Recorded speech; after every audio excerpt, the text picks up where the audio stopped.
नमस्कार, वेलकम है, स्वागत है फिर से हमारे इस यूट्यूब चैनल पर जिसका नाम है सीजी कंप्यूटर्स। रायपुर से लाइव देख रहे हैं आप और लगातार देख रहे हैं जहां पर जारी है एंशिएंट हिस्ट्री की क्लासेस। और एंशिएंट हिस्ट्री की क्लास में मौर्य एम्पायर आज देखेंगे। मौर्य एम्पायर का आज पार्ट 8 है, 8वां भाग है और मोस्ट प्रोबेबली आज जो है ये लास्ट भाग है। ठीक है, मौर्य काल या मौर्य एम्पायर आज खत्म हो जाएगा। ठीक है, आधे घंटे का जो 1 घंटे का क्लास रहेगा उसके बाद ही खत्म हो जाएगा। उसके बाद हम बात करेंगे गुप्त वंश की। ठीक है, गुप्त साम्राज्य की, वो आगे हम देखेंगे। चलिए, तो मौर्य एम्पायर या मौर्य काल या मौर्य साम्राज्य का आज 8 पार्ट है, उसमें आज क्या देखेंगे वो हम देखते हैं। मौर्यकालीन प्रशासन व्यवस्था देख पा रहे थे, जहां पर केंद्रीय प्रशासन की बात हो चुकी है, सम्राट कैसा था उसकी बात हो चुकी है, मंत्रिपरिषद कैसे रहते थे उसकी बात हो चुकी है। सप्तांश सिद्धांत कौटिल्य के अर्थशास्त्र द्वारा दिए गए सप्तांश सिद्धांत की भी चर्चा हमने की थी। कितने जो मंत्री परिषद, ठीक है, मंत्री परिषद में कितने जो है मंत्री रहते हैं उसकी चर्चा हो चुकी है। अध्यक्ष कौन कौन से हैं। यहाँ जो है केंद्रीय प्रशासन में न्याय व्यवस्था कैसी थी, किस प्रकार से न्याय देखने को मिलता था, वो हम बात कर चुके थे। जहाँ पर एक तो राजा, ठीक है, राजा प्रमुख न्यायाधीश था, लेकिन उसके अंतर्गत और भी अलग अलग क्या है न्यायाधीश देखने को मिलता है। ठीक है, धर्मस्थलीय न्यायाधीश एवं कंटक शोधन न्यायाधीश देखने को मिला था, जहाँ धर्मस्थलीय न्यायाधीश दीवानी मामलों को सुलझाता था, कंटक शोधन फौजदारी मामले। सैन्य व्यवस्था देखे थे। ठीक है, सैन्य व्यवस्था देखे थे जहां पर कौटिल्य ने अपने अर्थशास्त्र में क्या लिखा है कि चतुरंगिनी सेना की बात की है। ठीक है, 4 प्रकार की सेनाओं की, 4 प्रकार के अंग की बात की है। वहीं पर मेगस्नी का इंडिका, जस्टिन, स्टेबो, ये सभी क्या बोलते हैं 6 अंग थे। ठीक है, और ये भी कहा है कि सैन्य प्रशासन को कुछ समिति चलाती है, जिसमें 6 समिति थी और प्रत्येक समिति में 5-5 सदस्य मौजूद थे। ये बातें हमने कह चुका। फिर गुप्तचर प्रणाली देखे थे। गुप्तचर प्रणाली में हमने कहा था कि गुप्तचर, ठीक है, इनका गुप्तचर विभाग के अंतर्गत देखने को मिलता है। और ये महामातसर, इसके प्रमुख जो है क्या थे, अधिकारी थे। ठीक है, महामातसर गुप्तचर विभाग और महामातसर प्रमुख अधिकारी थे। यहाँ पर गुड़ पुरुष को गुप्तचर कहा जाता है, जो अलग अलग स्थानों पर रहकर इंफॉर्मेशन, पूरी सूचनाएं, इंफॉर्मेशन राजा तक पहुंचाते थे। ये कार्य हमने देख चुके हैं। फिर आगे बात की थी प्रांतीय प्रशासन व्यवस्था की। प्रांतीय प्रशासन व्यवस्था, ठीक है, केंद्र के बाद प्रांत में, ठीक है, वो शासन व्यवस्था चलाएगा और वो चलाने वाला कोई और नहीं, राजा का ही कोई मित्र हो सकता है, राजा का ही कोई पुत्र हो सकता है, राजा को कोई भाई हो सकता है। ठीक है, राजा के कोई संबंधी हो सकते हैं। ठीक है, तो राजा के पुत्र, भाई, संबंधित जो भी है वही क्या करेगा, प्रांतीय प्रशासन का हेड होगा, प्रांतीय प्रशासन का शासक होगा, जिसको प्रांत पुत्र के नाम से जाना जाता है। किस नाम से जाना जाता है, प्रांत पुत्र। प्रांतीय प्रशासन को 5 भागों में डिवाइड किया गया था। 5 भाग देखे थे, उत्तरपद, दक्षिणपद, मध्य देश, अवंती और कलिंग पद। ठीक है, और ये मैंने मैप की सहायता से सभी 5 भाग कहाँ कहाँ स्थित है वो मैंने बताया था। साथ ही साथ सभी की राजधानी मैंने बताया था। उत्तरपद, दक्षिणपद, मध्य देश, अवंती राज्य, कलिंग पद, सभी की राजधानी मैंने बताया था। साथ ही साथ ये भी मैंने कहा था कि, ठीक है, उत्तरापद, दक्षिणापद, मध्य देश और अवंती पद, ये जो 4 थे, स्टार्टिंग के जो 4 आप थे, वो चंद्रगुप्त मौर्य और बिंदुसार के समय ही प्रांत देखने को मिलता था। ठीक है, उनके समय ही प्रांत थे। उनके बाद कलिंग जो पद है, अशोक के समय ये प्रांत बने। तो टोटल जो है, ठीक है, प्रांतीय प्रशासन में 5 प्रांत देखने को मिलता है। चलिए, यहाँ तक हमारी बातें हो चुकी है मौर्यकालीन प्रशासन व्यवस्था में। मौर्यकालीन प्रशासन व्यवस्था में थोड़ा बाकी है स्थानीय प्रशासन। ठीक है। और स्थानीय प्रशासन में हम बात करेंगे नगर प्रशासन की और दूसरा ग्रामीण प्रशासन की। ठीक है।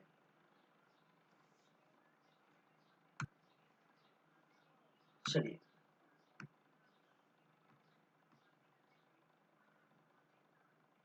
चलिए मौर्यकालीन क्या है? स्थानीय प्रशासन, स्थानीय प्रशासन व्यवस्था, स्थानीय प्रशासन व्यवस्था मौर्यकाल का, वो हम देखने वाले हैं। इसके अंतर्गत एक तो बात करेंगे नगर का प्रशासन व्यवस्था कैसा था, और दूसरी बात ग्राम का प्रशासन व्यवस्था कैसा था। तो एक तो नगर प्रशासन, नगर प्रशासन, और दूसरा जिसको बोलते हैं ग्राम प्रशासन। क्या है? ग्राम प्रशासन।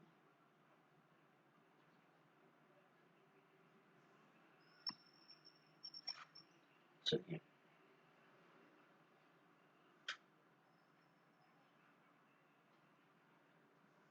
जहां नगर प्रशासन व्यवस्था का जो उल्लेख है, ठीक है, उल्लेख है वो कहां से मिलती है हमें? मेगस्थनी के इंडिका से। ठीक है, क्या है? मेगस्थनीज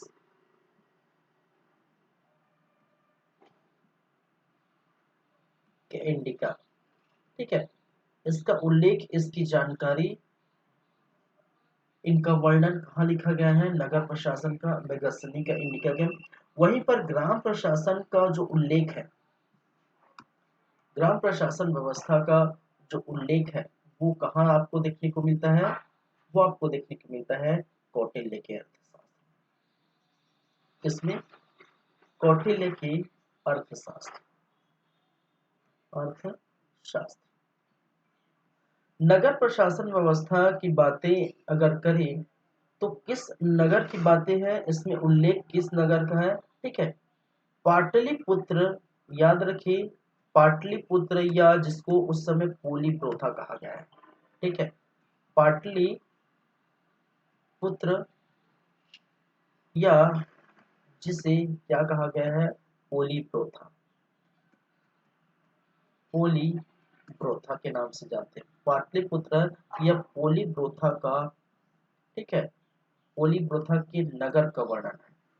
पोली प्रोथा के नगर का वर्णन कहाँ मिलता है? इसी मेगस्थनी के इंडिका में मिलता है।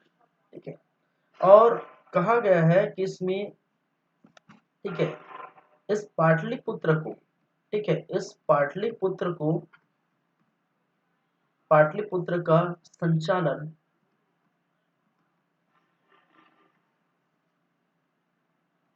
पांच समितियां की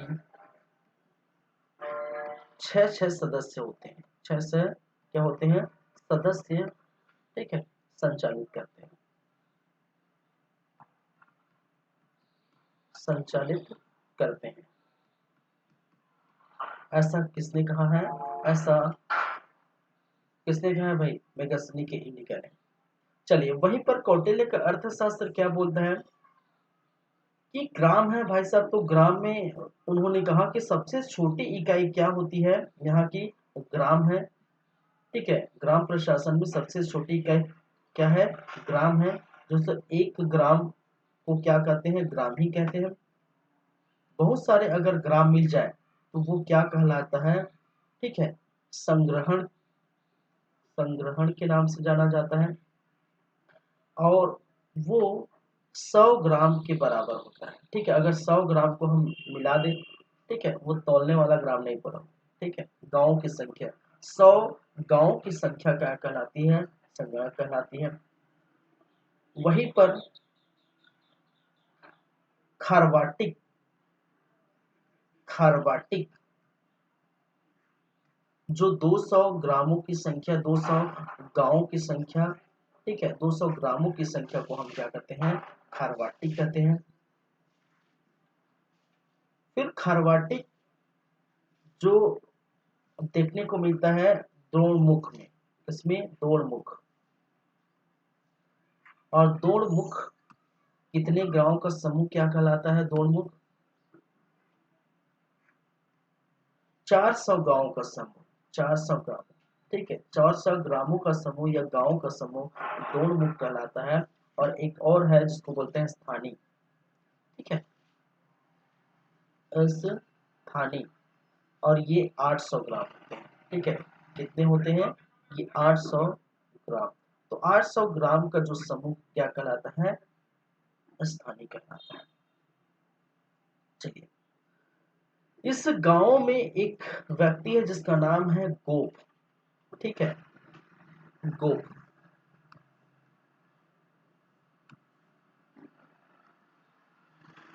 जो गांव की निगरानी करता है, ठीक है, ये क्या है, गांव की निगरानी, ठीक है, क्या करता है, गांव की निगरानी। और इसके अंतर्गत लगभग 10, ठीक है, लगभग कितने गांव आते हैं, 10 गांव आते हैं, 10, ठीक है।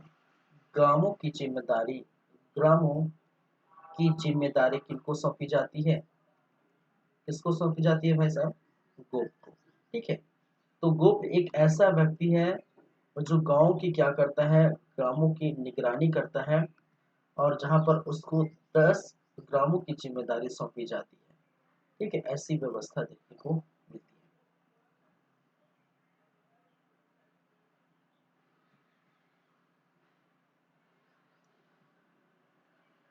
चलिए, ठीक है,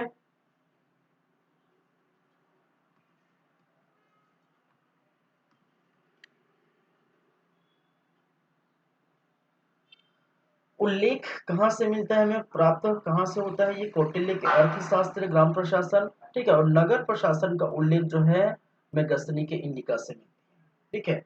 जहां पर कौटिल्य क्या बोलता है कि सबसे जो है, ठीक है, सबसे छोटी इकाई, इस ग्राम प्रशासन की सबसे छोटी इकाई किसको माना है, ग्राम को माना है, ठीक है। बहुत सारे जो गांव इकट्ठा होंगे, कितने सारे, अगर 100 ग्राम को 100 गांव गांव को इकट्ठा करेंगे तो हम क्या कहलाएंगे, संग्रहण कहलाएंगे। अगर वही 200 ग्राम इकट्ठा होंगे, ठीक है, 200 ग्राम के समूह को, ठीक है, 200 ग्राम के ग्रुप को, उसके समूह को सर्वाटिक कहा है। वहीं पर 400 गांव की समूह को द्रोणमुख कहा है, और 800 गांव के समूह को स्थानीय कहा है। तो इस प्रकार से व्यवस्था रहती थी, ऐसा कहा है किसने, कौटिल्य ने अपने अर्थशास्त्र में लिखा है। क्लियर है बातें, ठीक है। तो ज्यादा कुछ नहीं, स्थानीय प्रशासन व्यवस्था में नगर का प्रशासन था, ग्राम का प्रशासन था, ठीक है। चलिए, आगे बढ़ते हैं, आगे बात होगी किसकी, मौर्यकालीन आर्थिक जीवन व्यवस्था, ठीक है।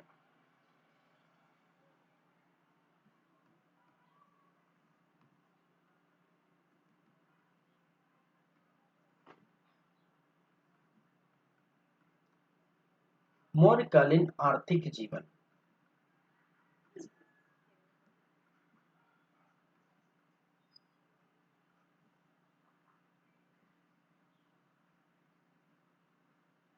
चलिए, आर्थिक जीवन से क्या समझते हैं भाई, आर्थिक जीवन कहने का मतलब क्या है, ठीक है।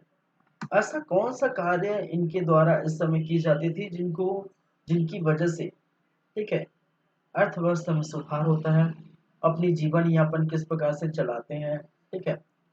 चलिए, तो आर्थिक जीवन में हम बात करेंगे, ठीक है, कुछ कृषि की, कुछ व्यापार की, कुछ शिल्प वाणिज्य की, ठीक है, वो हम देखेंगे, ठीक है। तो इसका उल्लेख जो है, आपको यहाँ पर भी इनका जो उल्लेख है, इस अर्थव्यवस्था का उल्लेख जो है वो कौटिल्य का अर्थशास्त्र देता है। कौन देता है, कौटिल्य का अर्थशास्त्र,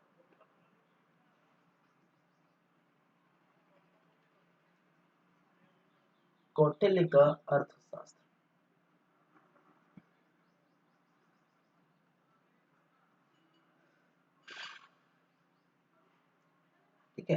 और कौटिल्य के अर्थशास्त्र में कहा गया है कि कृषि व्यापार शिल्प, ठीक है, कृषि व्यापार शिल्प वाणिज्य,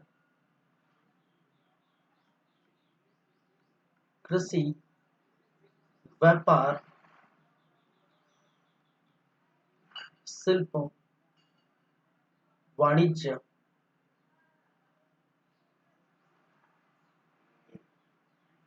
को मौर्यकालीन अर्थव्यवस्था का मूल आधार बताया है, को मौर्यकालीन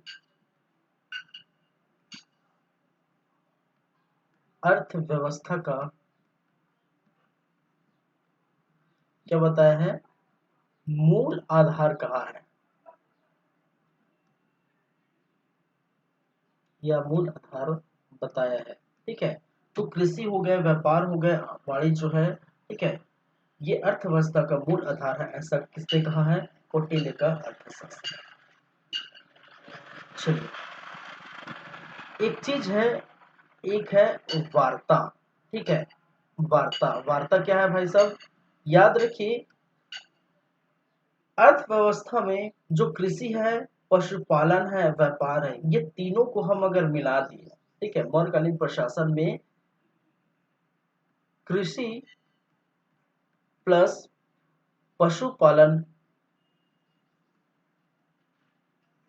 प्लस व्यापार, ठीक है, ये तीनों को सम्मिलित रूप से क्या कहा जाता है, वार्ता कहा जाता है। ठीक है,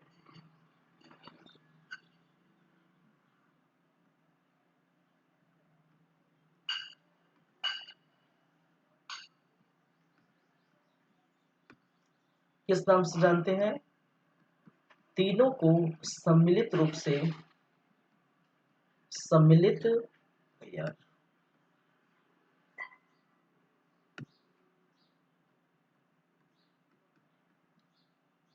तीनों को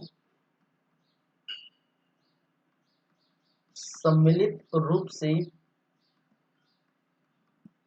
वार्ता कहते हैं, वार्ता कहते हैं। ठीक है, तीनों को क्या कहा जाता है, सम्मिलित रूप से क्या कहा जाता है, वार्ता कहते हैं। कृषि के बारे में, ठीक है, कौटिल्य ने अपने अर्थशास्त्र में लिखा है, ठीक है, कौटिल्य के अर्थशास्त्र के अनुसार, के अनुसार कौटिल्य ने अपने अर्थशास्त्र में लिखा है कि एक वर्ष, ठीक है, एक वर्ष में 3 फसल ली जाती है। ठीक है, कृषि हेतु, किसके लिए लिखा है, कृषि के लिए, मैं सीधा लिख देता हूँ, कृषि लिखने से अच्छा, एक वर्ष में, एक वर्ष में 3 फसल ली जाती थी, फसल ली जाती थी, ऐसा किसने कहा है, कौटिल्य के अर्थशास्त्र ने कहा है। ठीक है, धान जहां पर सर्वोच्च क्या था, धान सर्वोच्च उपज था। ठीक है, सर्वोच्च उपज या सर्वोच्च फसल था।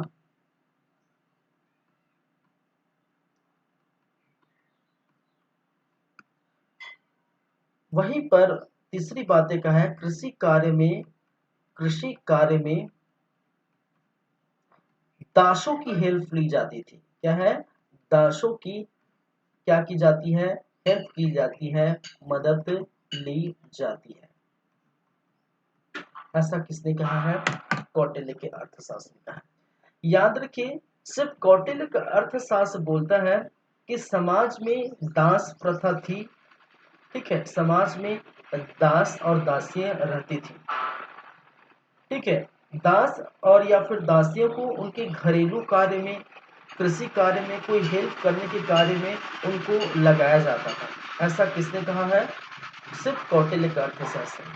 मेगस्थनी का इंडिका कहता है कि कोई दास प्रथा नहीं थी। ठीक है, समझेगा बातें, दोनों की बातें बोल रहा हूं मैं। मेगस्थनी का इंडिका बोलता है कि कोई दास प्रथा नहीं थी, समाज में कोई दास नहीं था। ठीक है, ऐसा कुछ भी नहीं था, लेकिन कौटिल्य का अर्थशास्त्र बोलता है कि दास प्रथा थी और इन दासों को कृषि कार्य घरेलू कार्य, कुछ भी अन्य कार्य है, ठीक है, उन कार्यों में इनको लगाया जाता था, उन कार्यों में इनकी मदद की जाती है, ठीक है। राज्य में कृषि कार्य करने के लिए 27 ऐसे अध्यक्ष के नाम भी सामने आते हैं। सिर्फ नाम सामने नहीं आते, 27 ऐसे अध्यक्ष के नाम उल्लेखित है कि 27 प्रकार के जो है अध्यक्ष नियुक्त किए देखे कृषि के अलग अलग कार्य को, ठीक है, एग्जीक्यूट करने के लिए। तो कौटिल्य का अर्थशास्त्र बोलता है कि कृषि कार्य, ठीक है, कृषि कार्य वहां पर बहुत महत्वपूर्ण थी, ठीक है। एक वर्ष में 3 प्रकार की फसलें ली जाती थी, धान वहां का सर्वोच्च फसल था। कृषि कार्य में दासों और अन्य व्यक्तियों की मदद ली जाती थी, ठीक है। वार्ता, कृषि, पशुपालन, व्यापार को पूरे सम्मिलित रूप से मौर्यकालीन प्रशासन, मौर्यकालीन जो अर्थव्यवस्था में वार्ता के नाम से जानते हैं, ये याद रखिए। चलिए, कृषि का महत्व बहुत ही ज्यादा सर्वाधिक था उस समय। देखिए, कृषि सबसे सर्वोच्च, अगर बोला जाए सर्वोच्च इकाई है, ठीक है।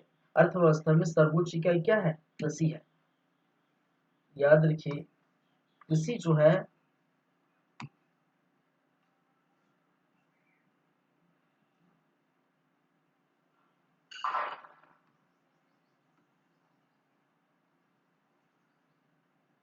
कृषि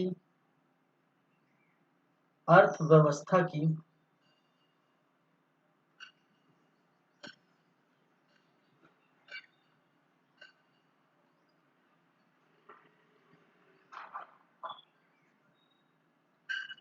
सर्वोच्च इकाई है, सर्वोच्च इकाई ठीक है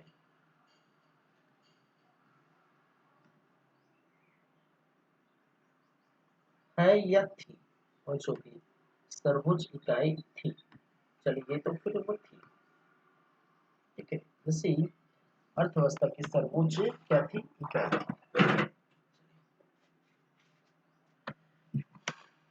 ये हो गए।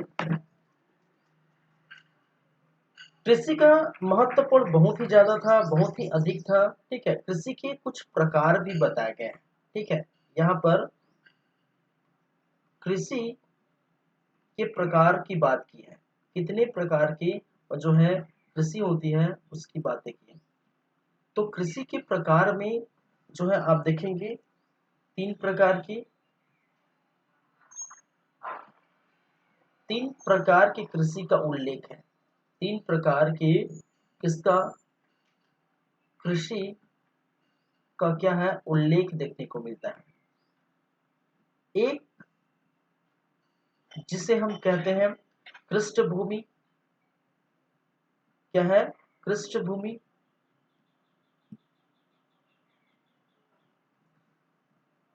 दूसरा जिसको बोलते हैं अकृष्ट भूमि, अकृष्ट भूमि। और तीसरा या थर्ड जिसको बोला जाता है स्थलीय भूमि। क्या है? स्थलीय भूमि। कृष्ट भूमि, अकृष्ट भूमि, स्थलीय भूमि, ये सभी क्या है? ठीक है। कृष्ट भूमि, ठीक है। कृष्ट भूमि कहने का मतलब है ऐसी भूमि जो बहुत ज्यादा उपजाऊ है, जहां पर कोई भी फसल आसानी से हो जाती है, ठीक है। कृष्ण भूमि कहने का मतलब उपजाऊ भूमि। नॉर्मल से अगर बात करें कि उपजाऊ भूमि,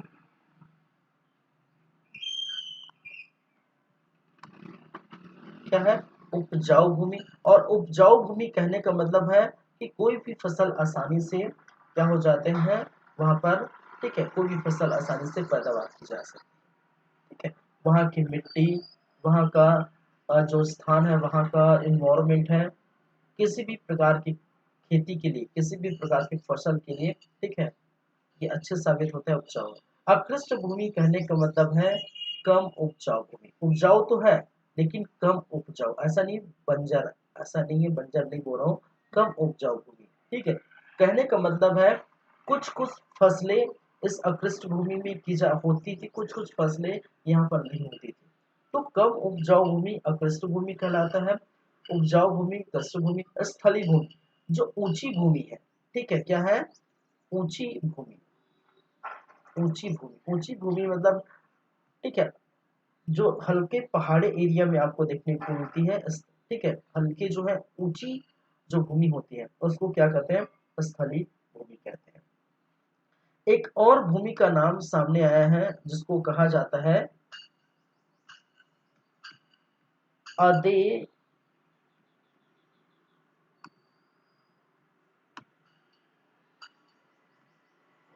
वता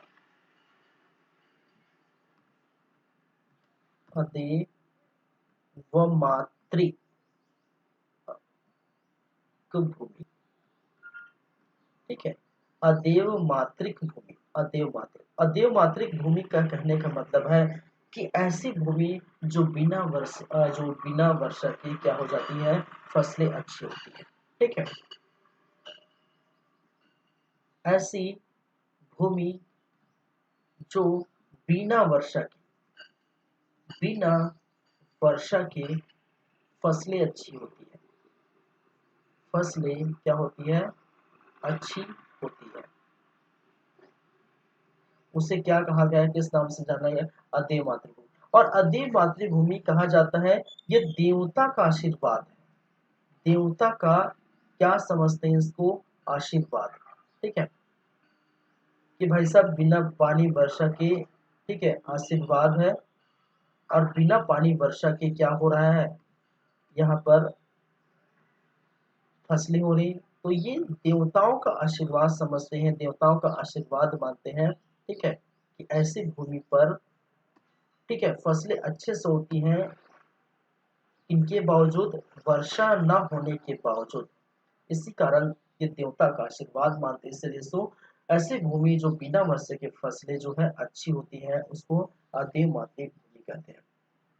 एक और भूमि का नाम सामने आता है जिसको सीता भूमि कहते हैं, मैं यहाँ पर लिख देता हूँ, एक और भूमि जिसको नाम आता है सीता भूमि, और सीता भूमि कहने का मतलब है ये सरकारी भूमि है, क्या है, सरकारी भूमि, ठीक है, याद रखिए सीता।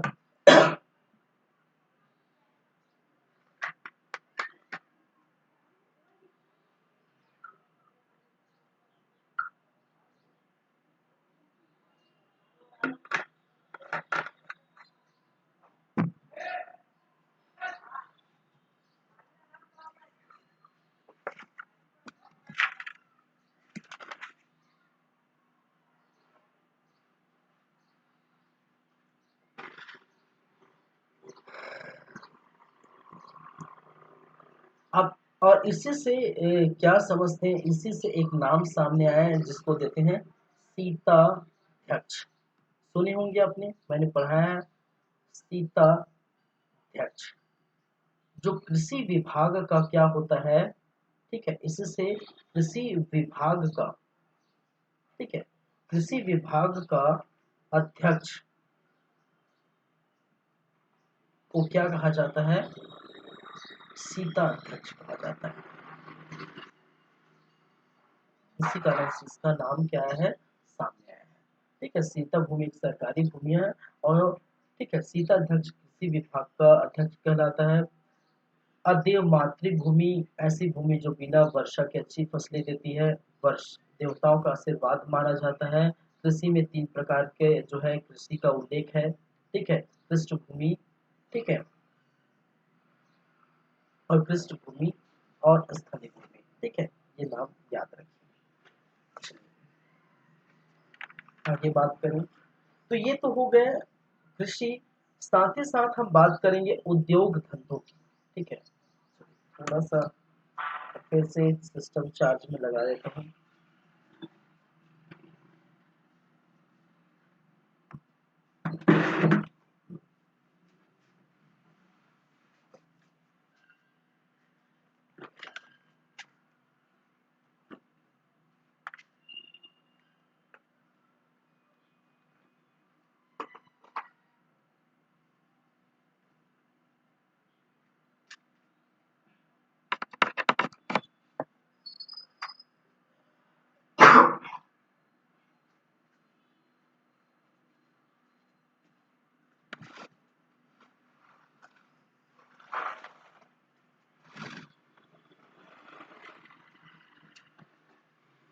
चलिए,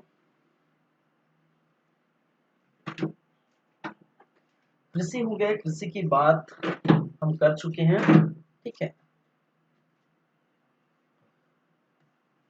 कृषि बाद हम देखेंगे उद्योग धंधे, ठीक है, उद्योग धंधे।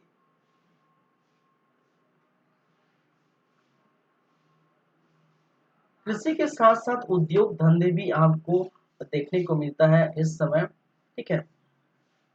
श्रेणी, एक नाम याद रखिए, श्रेणी। जो उद्योग धंधे हैं, उद्योग धंधे के संस्थाओं को श्रेणी कहा जाता है, ठीक है। उद्योग धंधे के जो संस्थाएं हैं,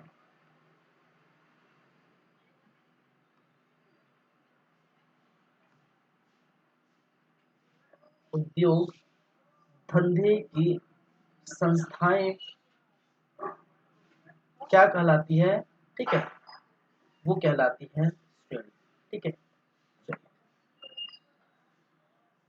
एक है महाश्रेणी, क्या है, महाश्रेणी, श्रेणी के साथ महाश्रेणी, ठीक है। महाश्रेणी, ठीक है, उद्योग धंधे की न्यायालय का क्या कहता है, क्या कहलाता है, प्रधान कहलाता है। उद्योग धंधे के, ठीक है, न्यायालय का क्या है, प्रधान कौन है, महाश्रेणी कहलाता है, ठीक है। देखिए, उद्योग धंधे चलाएंगे, जाहिर सी बात है, तो न्यायालय की स्थापना की गई थी, ठीक है। किसकी स्थापना की गई थी, न्यायालय, ठीक है। उद्योग धंधों में होने वाले, ठीक है, आपसी मतभेद का निपटारा करने के लिए, उद्योग धंधों में होने वाले आपसी मतभेद का निपटारा हेतु, जाहिर सी बात है भाई, उद्योग धंधे में होने वाले, उद्योग धंधों में होने वाले आपसी मतभेद का निपटारा हेतु न्यायालय की व्यवस्था की गई थी। किसकी व्यवस्था की गई थी, न्यायालय की व्यवस्था की गई थी, की गई थी, ठीक है। तो ये अलग न्यायालय है, उस न्यायालय को आप साथ में ना जोड़िए जो हमने पिछले क्लास में जो है न्यायालय देखे थे, ठीक है। किसमें देखे थे भाई साहब, हम केंद्रीय प्रशासन में न्यायालय देखे थे। तो केंद्रीय प्रशासन में हमने कहा था कि दो प्रकार के न्यायालय होते थे, एक धर्मस्थल न्यायालय, दूसरा कंटक शोधन न्यायालय। और जहां पर धर्मस्थल न्यायालय दीवानी मामलों को सुलझाता है और इनका न्यायाधीश क्या था, कौन होते थे, सरवाही, ठीक है। और वहीं पर जो है कंटक शोधन न्यायालय जो फौजदारी मामलों को सुलझाता था, जिनकी जो है जिनका न्यायाधीश प्रतिष्ठा होती थी, ये हमने बात की थी, उससे मत जोड़िए, ठीक है। उद्योग धंधे से संबंधित न्यायालय है और ये न्यायालय उद्योग धंधों में होने वाली आपसी मतभेद का निपटारा करती है। और इसी न्यायालय के जो प्रधान है, इसी न्यायालय के जो प्रधान है उसको महाश्रेणी कहते हैं। और उद्योग धंधे के जो संस्थाएं हैं उनको किस नाम से जाना जाता है, श्रेणी कहा जाता है। कुछ संस्थाएं हैं, ठीक है, जिनके नाम आपको याद रखिए, ठीक है। संगठन, समूह या संस्था, अगर बात करें कुछ संगठन या समूह या संस्था,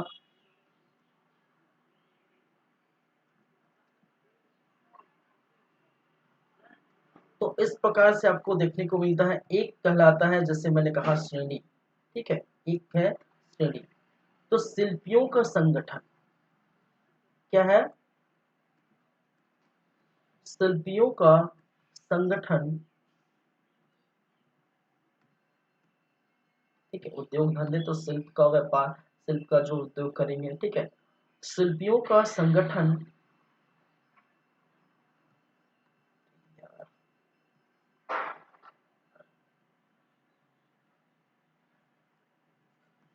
श्रेणी कहलाता है। वहीं पर सर्वाहक सर्वा सॉरी सार्थवाक सार्थवा ठीक है। अनाज से संबंध व्यापारियों का समूह, अनाज से संबंध व्यापारियों का समूह,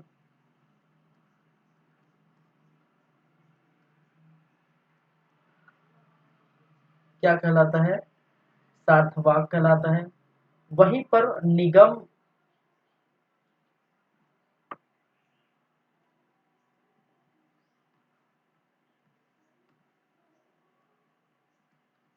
निगम व्यापारियों का संगठन, नॉर्मल जब व्यापारियों का संगठन क्या कहलाता है? निगम कहलाता है। वहीं पर संघ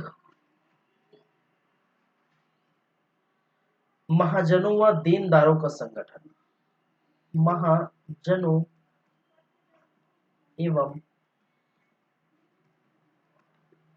देनदारों का संगठन।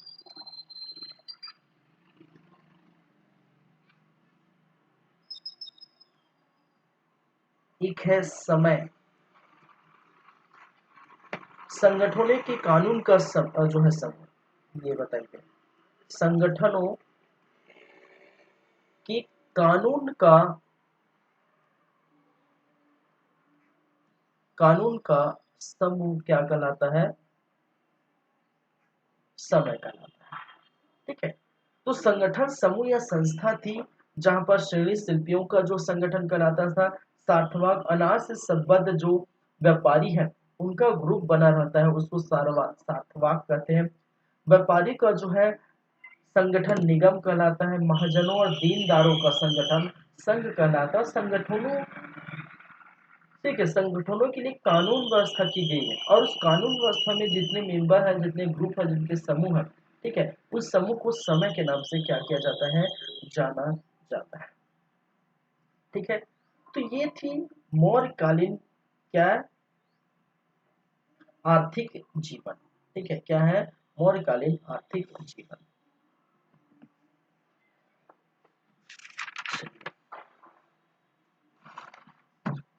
अब आर्थिक जीवन है, अर्थव्यवस्था देखे हैं तो जाहिर सी बात है इसमें कर या टैक्स भी देखेंगे भाई साहब।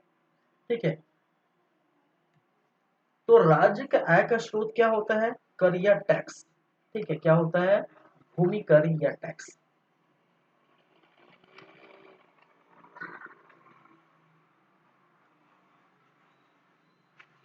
कर या टैक्स।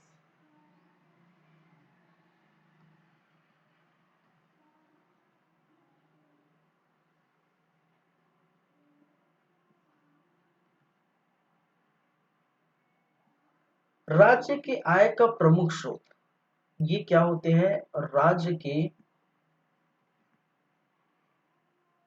आय का प्रमुख स्रोत। ठीक है। तो वहां की जनता मौर्यकालीन प्रशासन व्यवस्था में वहां की जनता द्वारा राजा को, शासक को कर या टैक्स पे करते हैं, कर या टैक्स अदा करते हैं। ठीक है। तो भूमि कर, ठीक है, अभी कृषि देखे भाई साहब, इस कृष्ण भूमि, अकृष्ट भूमि, ठीक है, ये सब भूमि देखे हैं।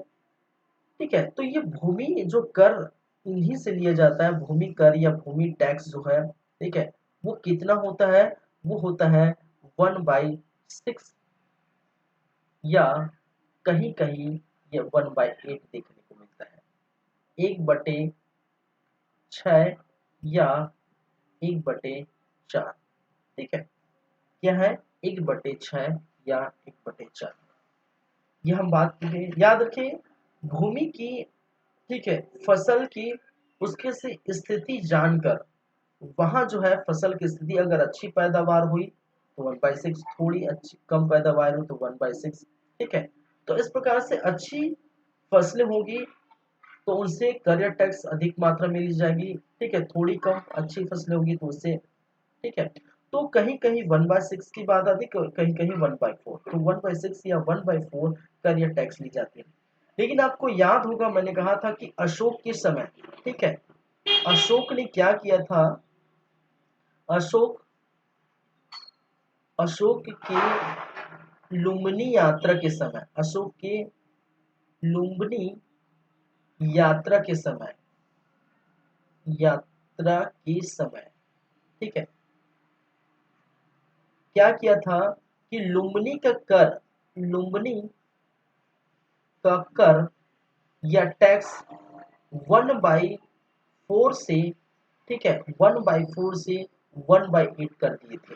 तो इस प्रकार से करों में क्या की गई थी, कमी की गई थी, किस समय, अशोक के समय, ठीक है, अशोक के समय करों में, कहां पर, लुम्बिनी में, ठीक है, लुम्बिनी की इन्होंने यात्रा की थी, ठीक है, अपने राज्याभिषेक के 20वें वर्ष लुम्बिनी की यात्रा की थी और राज्याभिषेक के 10वें वर्ष बोध गया की यात्रा की थी, ठीक है, ये हमने देखे थे, क्योंकि वो धर्म की नीति को आगे बढ़ाना चाहते हैं, ठीक है, वो जो है बौद्ध धर्म को आगे बढ़ाना चाहते थे, तो बौद्ध धर्म को आगे बढ़ाना चाहते, धर्म की नीति को आगे बढ़ाना चाहते थे, तो अशोक ने, ठीक है, लुम्बिनी की यात्रा 20वें वर्ष की थी और 10वें वर्ष बोध गया की यात्रा की थी, और बोध गया जहां पर गौतम बुद्ध को ज्ञान प्राप्त हुआ था, लुम्बिनी जहां गौतम बुद्ध का जन्म हुआ था, तो इन्हीं जन्म स्थान पर लुम्बिनी के कर में 1/4 को घटाकर 1/8 रख दिया गया है, ठीक है, इस प्रकार से करों में, ठीक है, थोड़ी कमी की गई थी, ये हम देखे थे, भूमि कर। चलिए, करों के प्रकार अगर हम बात करें, करों के प्रकार, टाइप्स ऑफ द टैक्स, ठीक है, करों के प्रकार, करों के कौन कौन से प्रकार है, ठीक है, कौन कौन से कर ली जाती थी,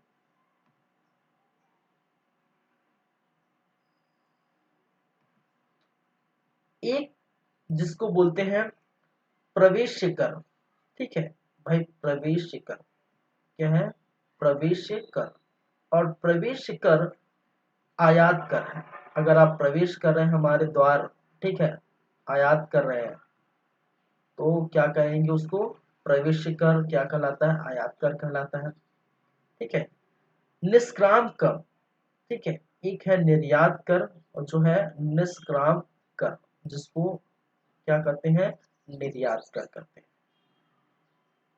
निर्यात कर, इसका मतलब क्या है, आयात कर होता है निर्यात कर, इसका मतलब व्यापार देखने को मिलता है, उद्योग धंधे खोले गए हैं, किसके लिए खोले गए भाई साहब, व्यापार के लिए खोले गए, जब आप व्यापार करेंगे तो कर या टैक्स आपको पे करना पड़ेगा, ठीक है, अगर आप फसलें ले रहे हैं, अच्छी फसलें ले रहे हैं, तो सरकार को भी तो पैसा देना पड़ेगा, तो उसके लिए, ठीक है, फसलों की सबसे बड़ी जो जरूरी चीज क्या होती है, ठीक है, एक है सेतु बनकर, तो फसलें के लिए सबसे जरूरी क्या होती है, सिंचाई, तो सिंचाई कर भी यहाँ पर ली जाती थी, और सिंचाई कर को क्या कहते हैं, सेतु बंद कहते हैं।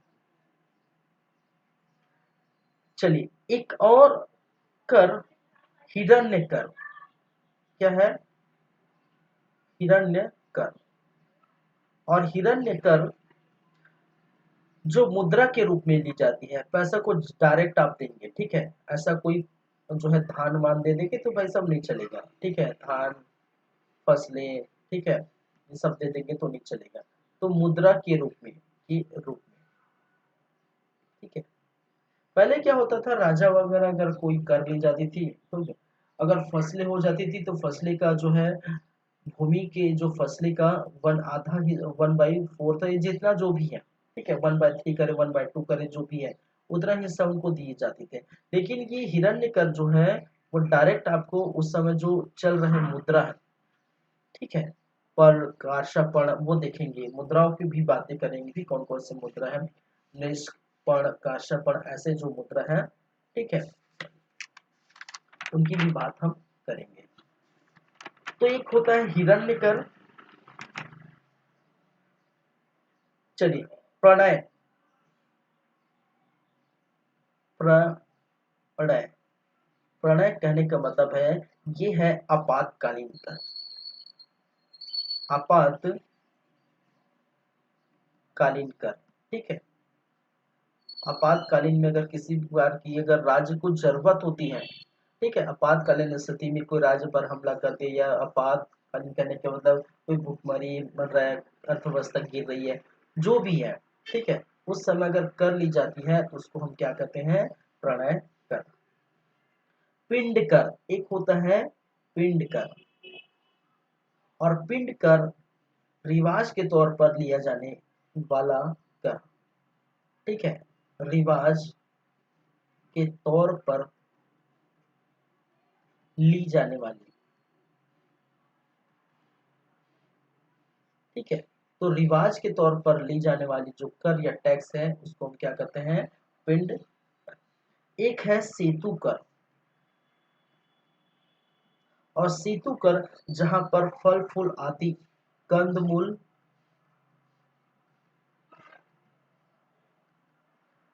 फल फूल हेतु, ठीक है, आदि के तौर पर, आदि आदि के तौर पर, तौर पर कर, ठीक है। तो आप पैसा नहीं दे रहे, आपके जो है बागान में कंदमूल है, फल फूल है, मस्त सब्जी भाजी उगा हुआ है, ठीक है, खाने पीने का बहुत अच्छा अच्छा सामग्री है आपके यहाँ, जो है फ्रूट वगैरह अच्छे हो रहे हैं, ठीक है। तो ये आप क्या करेंगे, ठीक है, आप अगर नहीं देना दे पा रहे हैं तो वो क्या है, कंदमूल फल फूल आपको जो है दे सकते हैं, जो आपके उद्यान में जो उग रहा है उन्हीं को दे दें, भेंट स्वरूप देंगे, वो क्या कहलाता है, सेतु कर कहलाता है। एक है दुर्गी कर, ठीक है, एक नेक्स्ट जो कहते हैं दुर्गी कर, दुर्गी कर। और दुर्गी कर भाई साहब जो नगरी लोगों से वसूला जाने वाला कर, ठीक है, नगरी लोगों से, लोगों से वसूला जाने वाला कर, वसूला जाने वाला कर, ठीक है। जो नगर में रहते हैं, जो बड़े बड़े जो है नगर में रहते हैं, उनसे कर ली जाती है, उसको क्या करते हैं, दुर्गी कर, ठीक है।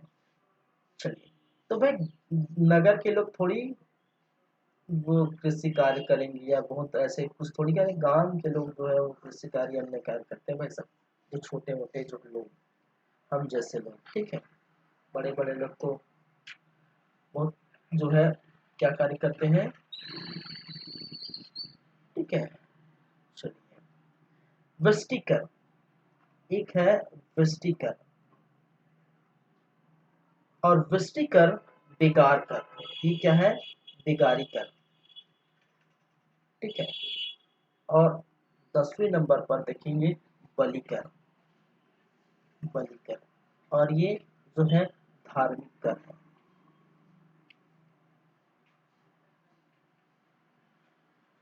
चलिए, तो 8-10 प्रकार की ये जो है कर आप देख पा रहे हैं, ठीक है।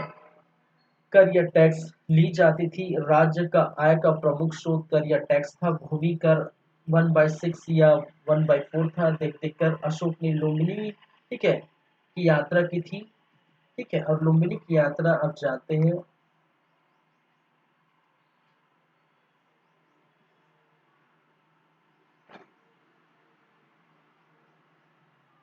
राज्याभिषेक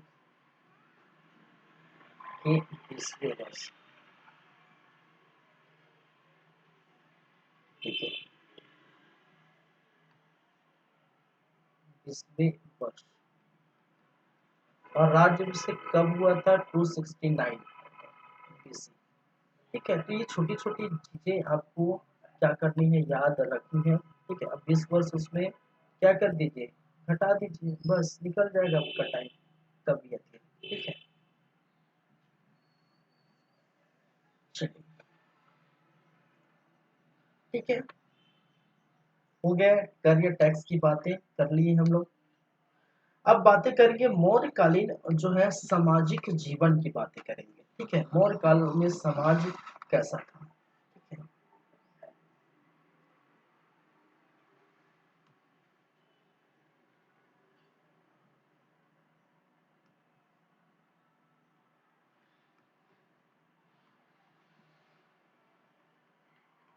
मौर्यकालीन सामाजिक जीवन।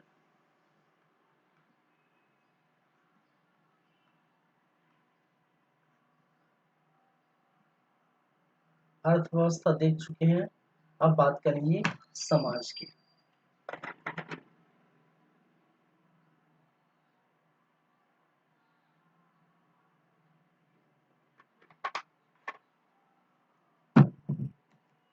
चलिए, इस सामाजिक जीवन के जो है जानकारी के स्रोत, जानकारी का स्रोत या इनका उल्लेख कहाँ मिलता है? तो आपको कौटिल्य के अर्थशास्त्र जाहिर सी बात ही मिलेगा।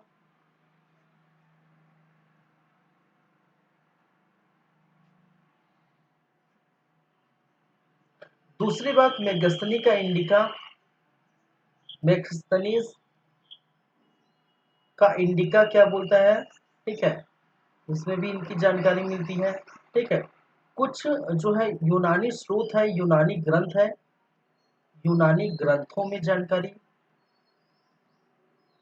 ठीक है, मौर्यकालीन सामाजिक जीवन का जो है जानकारी कौटिल्य का अर्थशास्त्र, मेगस्थनी का इंडिका। ठीक है, चलिए, अगर हम वर्ण व्यवस्था की बात की जाए, इसमें अगर पॉइंट को लेके चलते हैं, ठीक है, एक पहला पॉइंट, अगर वर्ण व्यवस्था की बातें करें, ठीक है, वर्ण व्यवस्था की बातें करें, तो कौटिल्य का अर्थशास्त्र ये बोलता है कि समाज में 4 वर्णों में डिवाइड था। ठीक है, कौटिल्य का अर्थशास्त्र क्या बोलता है, याद रखिए, कौटिल्य के अर्थशास्त्र के अनुसार, अर्थ कौटिल्य के अर्थशास्त्र के अनुसार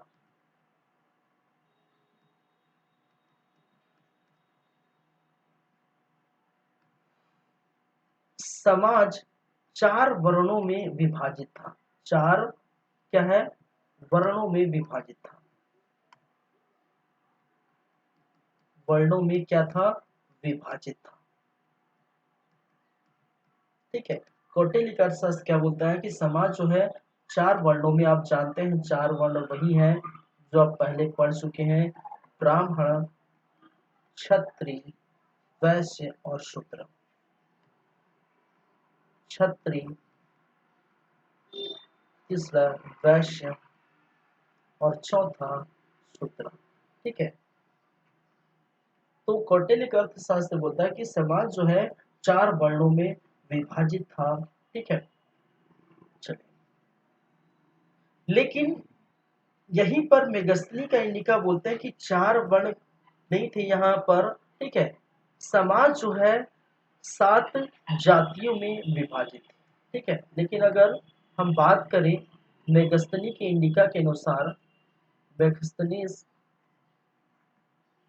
के इंडिका के अनुसार,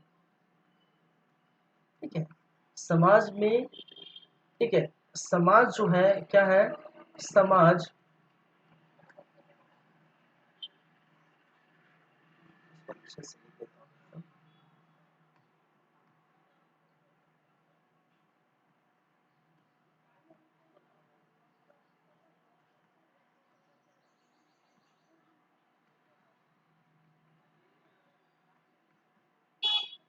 मेगस्थनी के इंडिका के अनुसार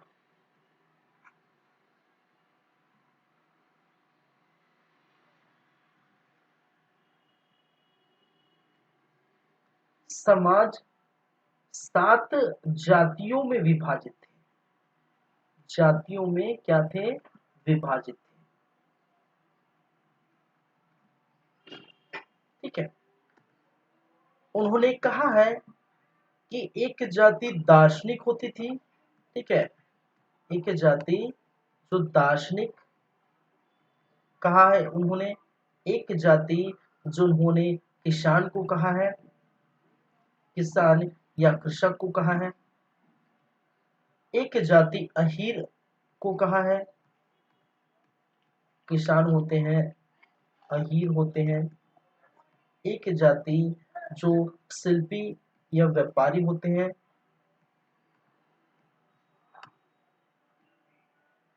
शिल्पी एवं व्यापारी,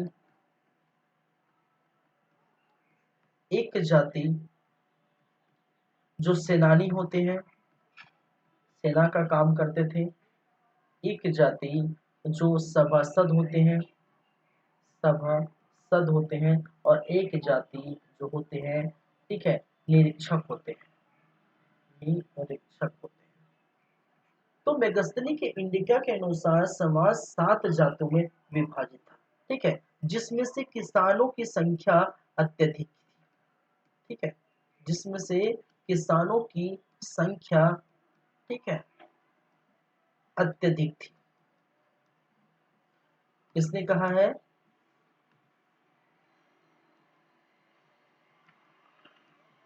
मेगस्थनी के इंडिका ने समाज के बारे में यही बात कही है, ठीक है, जिसमें किसानों की संख्या क्या है? अत्यधिक। चलिए, ठीक है, तो ये बात हुई समाज में वर्ण व्यवस्था, समाज में लोगों की बातें। अगर समाज में हम बात करें, ठीक है, समाज में दूसरे नंबर की बात करें, किसके बारे में? दास प्रथा की, ठीक है, समाज में दास प्रथा।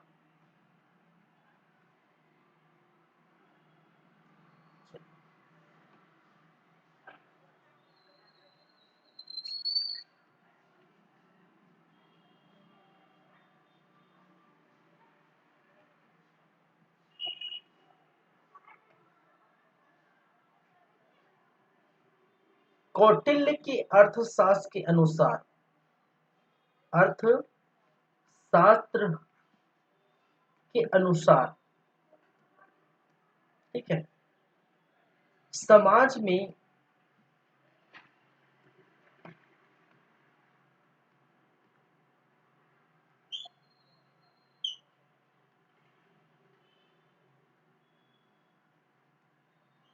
समाज में 9 प्रकार के दासों का, ठीक है, 9 प्रकार के क्या थे? दास थे, ठीक है, कहने का मतलब दास व्यवस्था थी, समाज में दास थे। दासों को दासों को ठीक है, कृषि एवं अन्य कार्यों में लगाए जाते थे, कृषि एवं अन्य कार्यों में मदद ली जाती थी, मदद ली जाती थी, यही कहा है। लेकिन कौटिल्य के अर्थशास्त्र ये कहते हैं, लेकिन मेगस्थनी का इंडिका क्या कहता है? मेगस्थनीज का इंडिका, दोनों चीजें याद रखें। मेगस्थनी के इंडिका के अनुसार, मेगस्थनी का इंडिका कहता है कि समाज में कोई दास प्रथा नहीं थी, ठीक है, समाज में कोई दास प्रथा नहीं थी, दास प्रथा नहीं थी, ठीक है।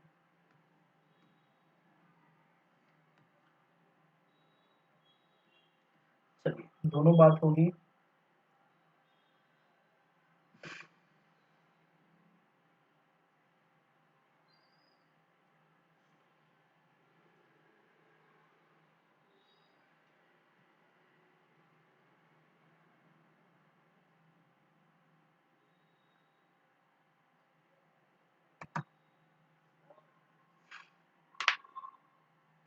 चलिए, नेक्स्ट हम बात करें थर्ड डेप्थ, समाज में स्त्रियों की दशा, ठीक है, समाज में क्या है?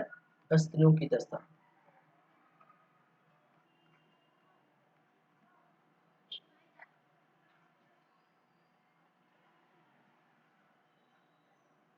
समाज में स्त्रियों की दशा, अगर कौटिल्य के अर्थशास्त्र के अनुसार बात करें, कौटिल्य के अर्थशास्त्र के अनुसार, अर्थशास्त्र के अनुसार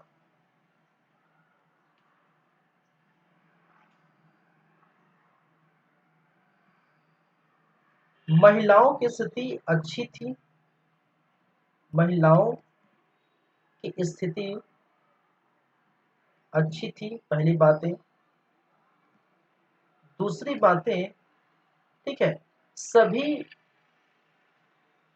सभी प्रकार की सभी प्रकार की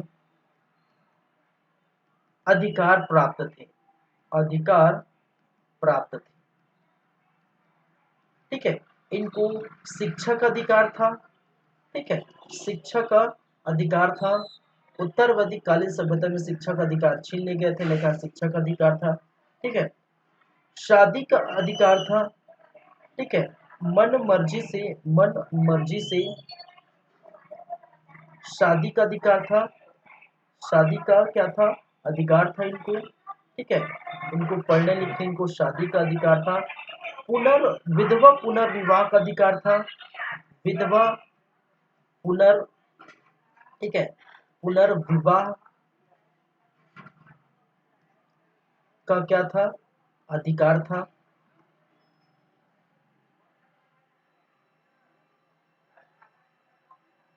चलिए, ये थी महिलाओं की स्थिति अच्छी थी, सभी प्रकार के अधिकार प्राप्त, शिक्षा का अधिकार था, मन मर्जी से जो है शादी करने का अधिकार था, ठीक है, शिक्षा का अधिकार था।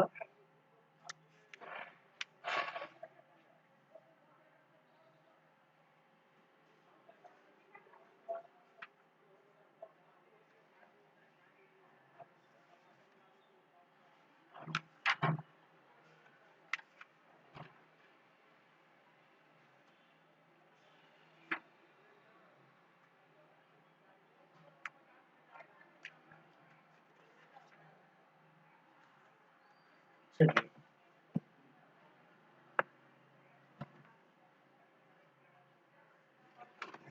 आगे बढ़े।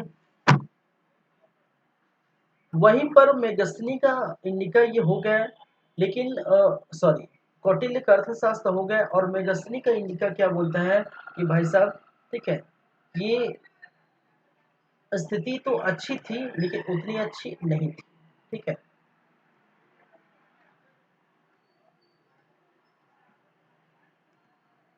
इंडिका के अनुसार, ठीक है,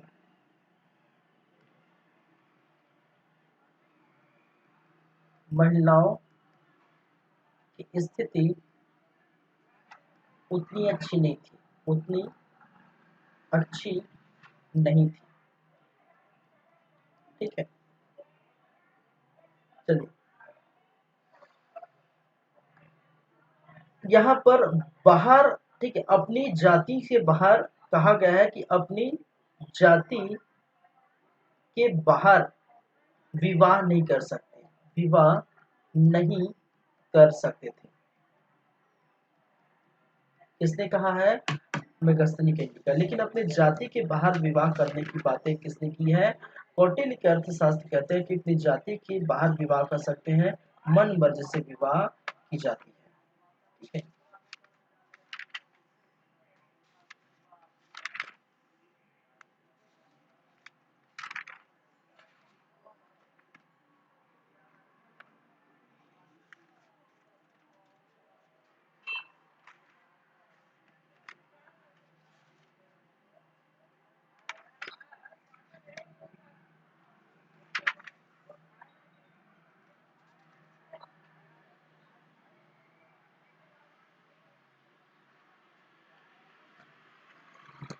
चलिए, एक चीज और है, वेश्यावृत्ति भी महिलाओं में जो है, ठीक है।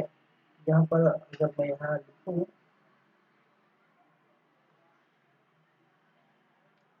वेश्यावृत्ति, ठीक है,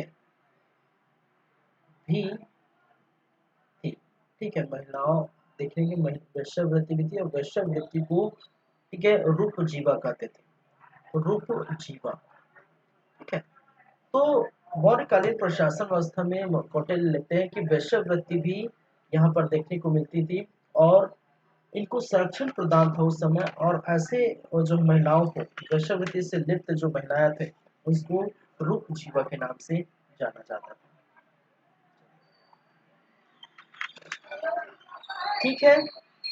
चलो, तो महिलाओं की स्थिति हो गई, सभी लगभग ये चीजें हो गई, ठीक है। चलिए, तो लगभग ये आपका चैप्टर लगभग समाप्त के कगार में है। लास्ट में हम देखेंगे, ठीक है, जो लास्ट बच गया है वो है आपका कुछ मुद्रा व्यवस्था। मौर्यकालीन जो मुद्रा व्यवस्था है उसकी बातें कर लेते हैं, फिर ये आपका चैप्टर हो जाता है क्लोज।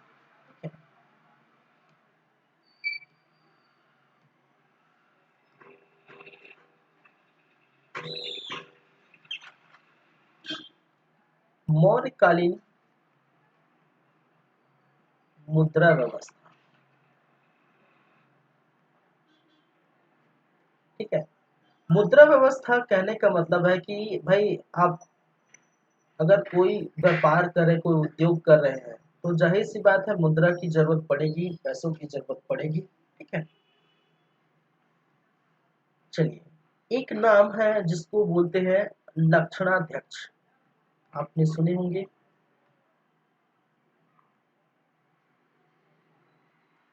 लक्षणाध्यक्ष, और लक्षणाध्यक्ष क्या होता है, ठीक है,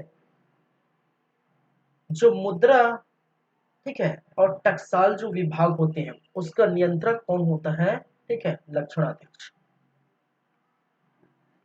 मुद्रा व्यवस्था एवं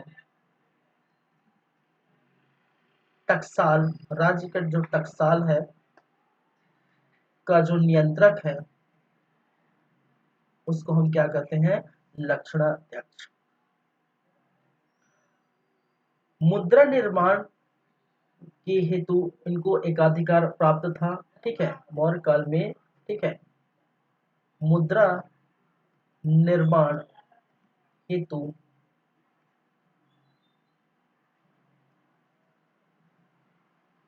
राज्य को एकाधिकार प्राप्त था, एकाधिकार प्राप्त था, एकाधिकार प्राप्त था, ठीक है।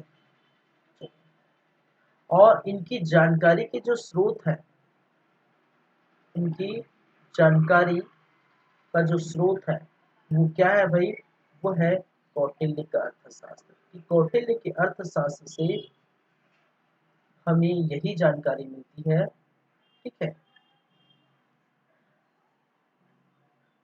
प्रमुख मुद्रा प्रणाली देखें, प्रमुख मुद्रा प्रणाली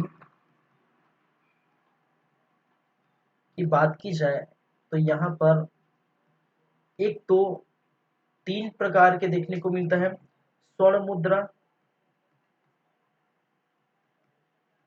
ठीक है, जिसको स्वर्ण के नाम से जानते हैं, ठीक है, स्वर्ण मुद्रा जिसको स्वर्ण के नाम से जानते हैं। दूसरा, दूसरा चांदी मुद्रा, ठीक है, चांदी की मुद्रा या चांदी मुद्रा। और चांदी मुद्रा, ठीक है, ये चार प्रकार के होते थे, चार प्रकार की चांदी की मुद्रा देखने को मिलते हैं, ठीक है। एक जिसको पर्ण कहा गया है, दूसरा जिसको अर्धपर्ण कहा गया है, तीसरा जिसको पाद कहा गया है, चौथा जिसको अष्टभाग कहा गया है, अष्टभाग। ये चार प्रकार की चांदी की मुद्रा है। और वहीं पर थर्ड में है तांबे की मुद्रा, तांबे मुद्रा या तांबे की मुद्रा। ये भी कितने हैं, चार प्रकार के। और चार प्रकार में, ठीक है, एक जिसको माशक कहते हैं, दूसरा जिसको अर्धमाशक कहते हैं, अर्धमाशक, तीसरा जिसको काकड़ी कहते हैं, और चौथा जिसको अर्ध काकड़ी कहते हैं, अर्ध काकड़ी, ठीक है। तो तांबे की मुद्रा, सोने की मुद्रा, स्वर्ण मुद्रा, चांदी की मुद्रा, तांबे की मुद्रा, ठीक है, ये याद रखिए। पर्ण, अर्धपर्ण, पाद, अर्धभाग, माशक, अर्धमाशक, काकड़ी और अर्ध काकड़ी, ये नाम याद रखिए, ठीक है। चलिए, और इनके बाद हमारा चैप्टर हो जाता है मौर्यकालीन जो प्रशासन व्यवस्था चल रहा था, ठीक है, मौर्यकालीन जो चीजें चल रही थी, ठीक है, वो सभी हो जाते हैं पूरी तरह से समाप्त। तो मैंने कहा था 7 से 8 जो है क्लास लगेगा, ठीक है, और 7-8 क्लास में ये समाप्त हो जाएगा। और ये देखिए हो ही गया है, ठीक है। चलिए, तो ये हमारा लास्ट क्लास था आज मौर्य काल में, और मौर्य काल का 8वां भाग आप देख रहे थे, और ये हो जाता है आपका समाप्त। चलिए, तो आज की क्लास हम यहीं पर रखेंगे, यहीं तक देखेंगे। नेक्स्ट क्लास में, ठीक है, अगली क्लास में हम जो स्टार्ट करने वाले हैं वो है गुप्त कालीन, ठीक है, गुप्त काल, ठीक है, गुप्त काल भी वो भी लगेगा, वो 8 भी नहीं है, वो 10 लगेगा, ठीक है। वो लगभग 8 से 10 क्लास आपको देखने को मिलेगा, ठीक है, गुप्त काल, क्योंकि बहुत बड़ा वहाँ पर देखेंगे, बहुत बड़ा जो है चैप्टर है गुप्त काल में। ठीक है, चलिए ठीक है, फिर चलते हैं और बात करेंगे नेक्स्ट क्लास में गुप्त काल। चलिए ठीक है, thank you guys, thank you class. और जैसे कि मैंने कहा कि आप जो यूट्यूब चैनल सीजी कंप्यूटर्स जो देख पा रहे हैं उनको प्लीज़ लाइक करिए, सब्सक्राइब करिए, कमेंट करिए वहाँ पर, और अपने दोस्तों को शेयर करिए, सबको भी ये फ़ायदा हो, ठीक है। तो लगातार आप देख पाएंगे ऐसी क्लासेस। चलिए ठीक है, थैंक यू।